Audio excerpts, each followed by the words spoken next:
आप सभी का इस चैनल पे स्वागत है। आज का ये टॉपिक लगभग 90% लोगों को शायद सही से क्लियर ना हो, लेकिन ये टॉपिक इतना इंटरेस्टिंग है कि हर आदमी इसके बारे में जानना जरूर चाहता है। और ये टॉपिक है नालंदा विश्वविद्यालय और उसको तबाह करने वाला आदमी बख्तियार खिलजी से संबंधित ये वीडियो आज मैं बनाने जा रहा हूँ। अगर आपको इसके बारे में पहले जानकारी नहीं थी तो कमेंट बॉक्स में लास्ट में ज़रूर बताइएगा। तो चलिए शुरुआत करते हैं बिना देर किए। जब मैं आपको मध्यकालीन भारत पढ़ा रहा था तो उसमें मैंने आपको बताया कि भारत पर पहला मुस्लिम आक्रमण किया था अरबियों ने, और अरबियों में भी किसने किया था? मोहम्मद बिन कासिम ने 712 AD में किया था। और दाहिर राजा था सिंध का, उसको हराया था। पहली बार लोगों को इस्लाम में कन्वर्ट किया था किसने? मोहम्मद बिन कासिम ने। उसके बाद दूसरा आक्रमण भारत में तुर्कियों ने किया, और तुर्कियों में भी किसने किया? महमूद गजनवी ने किया, लगभग 998 से 1001 के आसपास। और तीसरा आक्रमण किया फिर से तुर्कियों ने, तुर्क पार्ट 2। वो कौन था? मोहम्मद गोरी ने। 1175 के आसपास मोहम्मद गोरी ने भारत पर आक्रमण किया, और धीरे धीरे 1191, 1192 तराइन का युद्ध पहला दूसरा, और उसके बाद 1194 चंदावर के युद्ध के बाद वो भारत में जीत हासिल करते हुए अपने लोगों को यहाँ बिठाने लगा। उसके एक कमांडर का नाम था इख्तियारुद्दीन मोहम्मद बिन बख्तियार खिलजी। इख्तियारुद्दीन मोहम्मद बिन बख्तियार खिलजी, जिसको कि कमांडर उसने बनाया था कहाँ का? बिहार का। अब ये बड़ा ज़बरदस्त वाक़या है, इसको ध्यान से सुनिएगा। पहले मैं बता दूं, नालंदा विश्वविद्यालय की स्थापना की गई थी कुमार गुप्त ने। कुमार गुप्त ने इसकी स्थापना की थी, और इस विश्वविद्यालय की जो लोकेशन है वो है आज के पटना में। ये इसका लगभग 95 या 55 किलोमीटर है। जब ओरिजिनल वाला था वो उतनी दूरी पे यहाँ पे बसता था।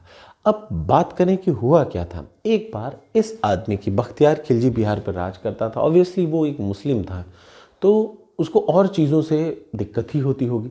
हुआ क्या, एक बार उसकी तबीयत बहुत ज़्यादा ख़राब हुई। बहुत ज़्यादा ख़राब इन द सेंस वो इतनी ख़राब हुई कि उसके खुद के हकीम जितने एक से एक थे, जैसे हिंदू में वैद्य करते थे उस समय उपचार, वैसे ही मुस्लिमों में हकीम करते थे। उसकी तबीयत इतनी ज़्यादा ख़राब हुई कि कोई भी हकीम उसकी तबीयत ही नहीं ठीक कर पाता था। 5 दिन हो गए, 6 दिन हो गए, 7 दिन हो गए, उसकी तबीयत लगातार बिगड़ रही थी। फिर उसने बुलवाया, नियर अबाउट उसके था ये विश्वविद्यालय, नालंदा विश्वविद्यालय के आयुर्वेद डिपार्टमेंट के, याद रखिएगा, नालंदा विश्वविद्यालय के आयुर्वेद डिपार्टमेंट के head of department Rahul Shribhadra को, याद रखिएगा, राहुल श्रीभद्र को तब बुलाया जिस समय, मैं आपको बता दूं वो समय क्या था। पाल डायनेस्टी जो थी, जो कि बंगाल में राज करती थी, पाल डायनेस्टी के समय में बुद्धिज़्म अपने चरम पे था। उसके बाद किसी ने उसको, बुद्धिज़्म को ज़्यादा प्रमोट नहीं किया। अब बुद्धिस्ट बहुत सारे नालंदा यूनिवर्सिटी में रहते थे, टीचर, फैकल्टी, टीचर, स्टूडेंट, जितने लोग भी थे वो अधिकतर क्या थे? बुद्धिस्ट थे या अलग अलग धर्मों के नॉलेजेबल लोग थे। उन्हीं में से एक थे राहुल श्रीभद्र, जो कि हेड ऑफ डिपार्टमेंट थे आयुर्वेद डिपार्टमेंट के नालंदा यूनिवर्सिटी में। भैया बुलाया गया।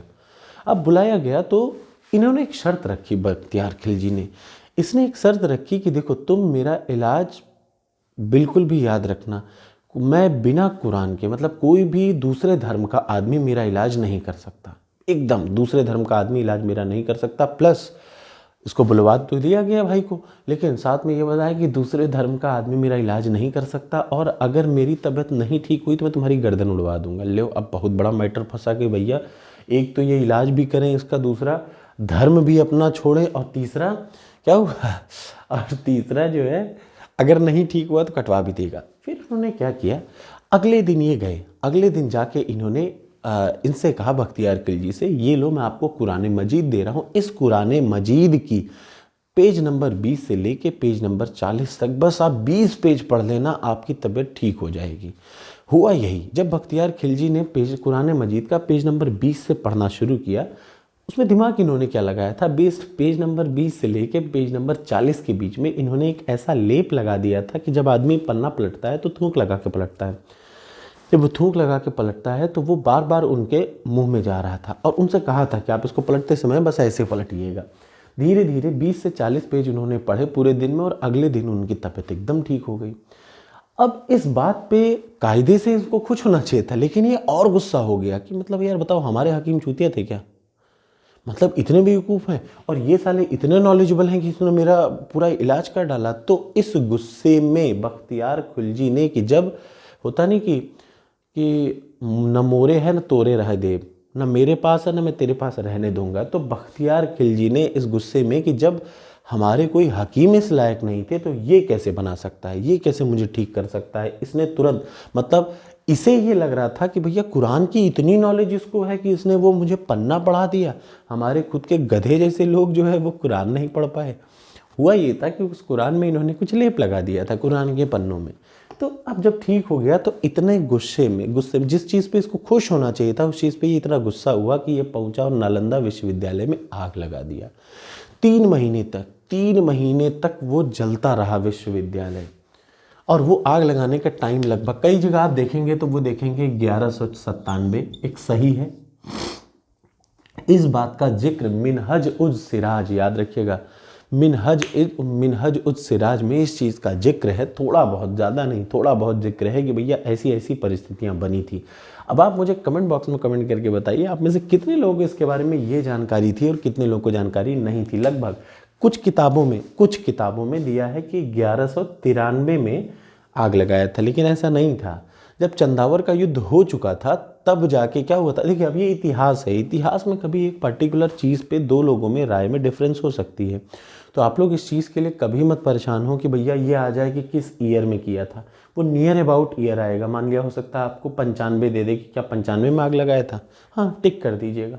तो इतना उन लोगों को भी पता है कि जिन चीज़ों में मतभेद है उन चीज़ों में एग्जैक्ट क्वेश्चन नहीं देना, अगर होगा तो वो क्वेश्चन कैंसिल होने की उम्मीद आ जाती है। ठीक, तो 1197 AD में बख्तियार खिलजी ने नालंदा विश्वविद्यालय को जला डाला।